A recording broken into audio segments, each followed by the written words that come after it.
Hello everyone, it's time to do some dissection. I got linked an article by Video Games Chronicle, which talked about a Sega financial report that was released a small while ago.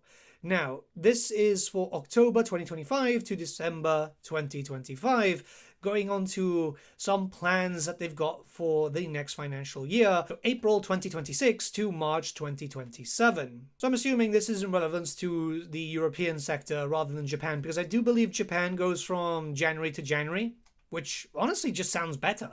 But this quote's directly saying that they have plans to release 4 major new titles for mainstay IPs, and there have been a few games that have been announced that don't have a release date just yet, but there could be some other titles that haven't been announced that will just kind of come in by surprise, like a Sonic game. These things kind of happen, especially since Sonic is like one of their strongest IPs. This is Sega after all. With 2 Total War games being announced and none of them having a release date just yet, although the general consensus is, yeah, 40k is going to be the next Total War game to come out. So the big question here is, when could we expect Total War 40k? I think everyone's kind of clamoring for that because, I mean, it's a big IP and 40k is obviously incredibly popular.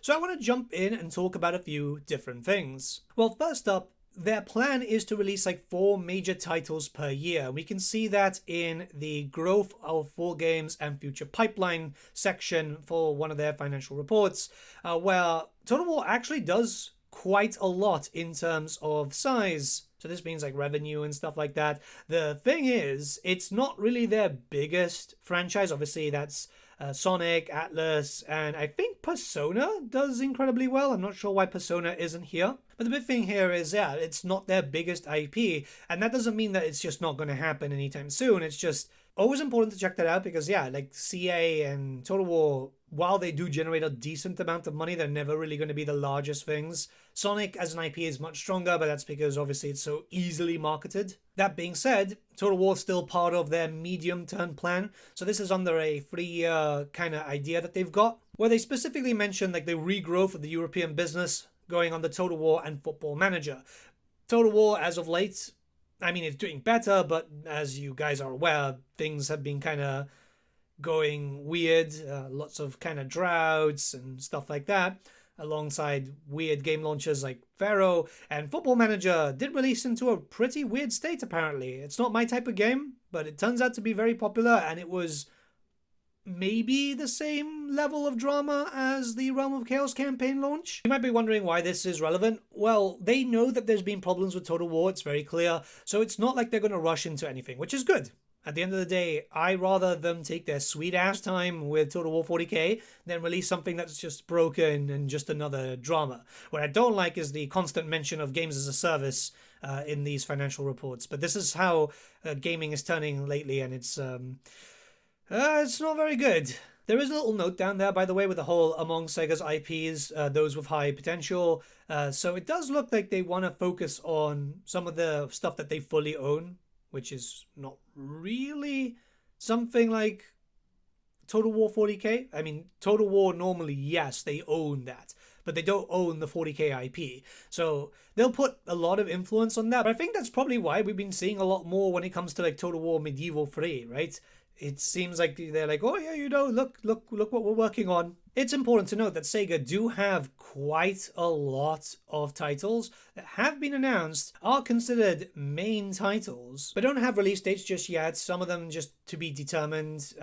The idea here is they're not really going to showcase stuff. There are pretty creative assembly games here, you know, Medieval 3, Warhammer 40k, and Alien Isolation, which I actually am pretty excited about. I'm hoping that they don't, like, you know, remake the wheel. Just make it an Alien Isolation game. And they're in no particular order. So the idea here is, yeah, things can be popped up into different sections. There could be other games popping up, which just means that just because there's 10 here doesn't mean that all these 10 are going to come out in quick succession. They're planning around, 4 a year, and stuff can be moved around and stuff can be brought forward. Actually, they do state that, I just noticed at the bottom, that only announced titles are listed in the upcoming plans. So there's some other stuff, clearly, that hasn't been announced yet, which might take the attention away from 4 titles a year, or it'll just push some stuff back.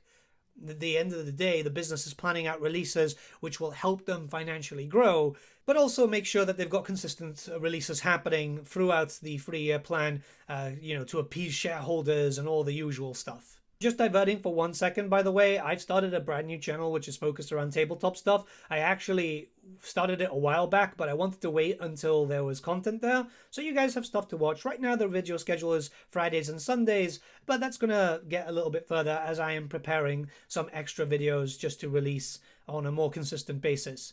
So if you're interested in like paint tutorials on contrast paints and kit bashing, which I just released today, there you go. The link will be on the pinned comment and in the description of the videos from now on. So we're going to look at things properly. With all the information that we do have, which is not really a lot, they've been keeping mum's the word pretty much all over the place. When could we actually expect Total War 40k? I honestly thought that maybe we'd see the announcement for a late 2026 release, which made a lot of sense. This was part of my prediction. Now I'm not thinking so much that it might be the case. And there's actually a few reasons for it. Barring the fact that Sega only really want to do like 4 main titles, it's also the case that we do have quite a lot coming into Total War through the form of the End Times and Bashiva. One minor DLC, because I guess let's call character packs small minor DLCs, and then 1 major DLC. Who knows what the price is going to be, but I'm imagining if it's going to have a lot of factions and it's going to have a lot of work done, it might be a bit more expensive. We're going to have to wait and see.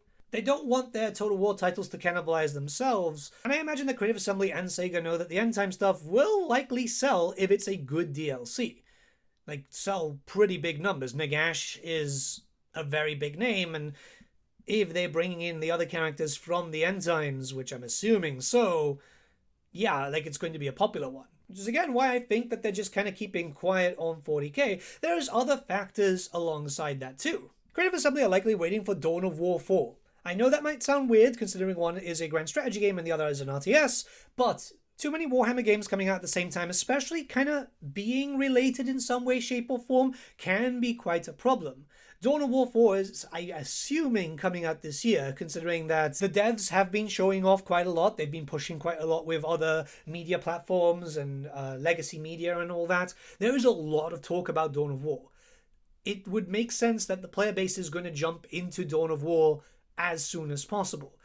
Interestingly enough, the developers from the Dawn of War 4 game did say it's like, well, they're not really concerned about Total War Warhammer 40k because they, they can exist, they can coexist, all that type of stuff, which is a big dick move in the best way possible, showing some confidence in your project. I've been able to speak to these devs and yeah, they seem very nice and very confident about the work that they're doing, and I think that's really, really good. But Creative Assembly and Sega are likely looking at that as like, yeah, if it arrives at the same time, it will be a problem. It will divide the player base a bit. I've yet to see like a lot of Warhammer games drop at the same time. They tend to be a little bit separate, mostly because of that. It will take the attention away. It's kind of similar to how every single developer is just delaying games every time that there's a delay for GTA 6. Because if your game is going to land around the time of GTA 6, your game is not going to sell as well as GTA 6.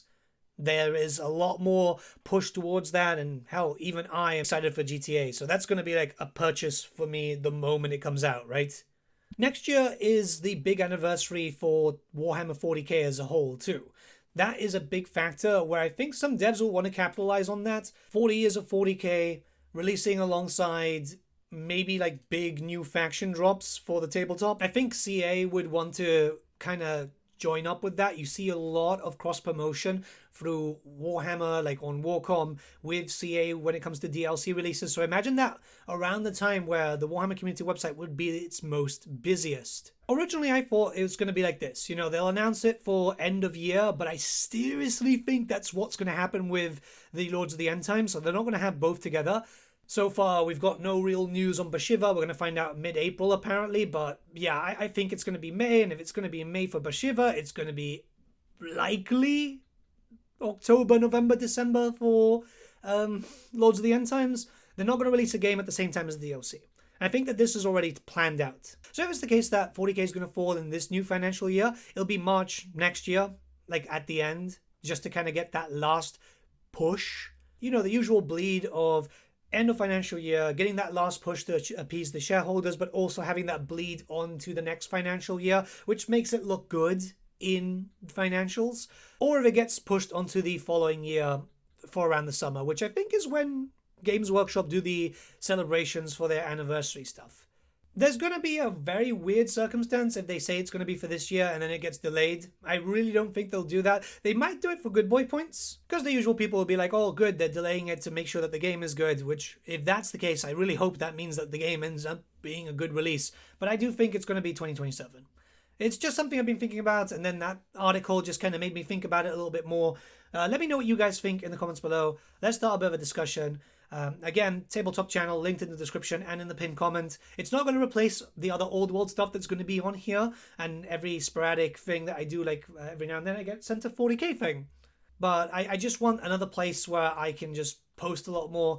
Obviously, right now, from a logical point of view, there's not a lot going on with Total War, and I don't like not doing anything. It was making me lose my mind a little bit. So yeah, just more Nathan, more often, essentially. And there's a few videos already scheduled for the times for the next few weeks. So yeah, there's going to be a lot more. Have a good one, guys. I'll see you all again very, very soon.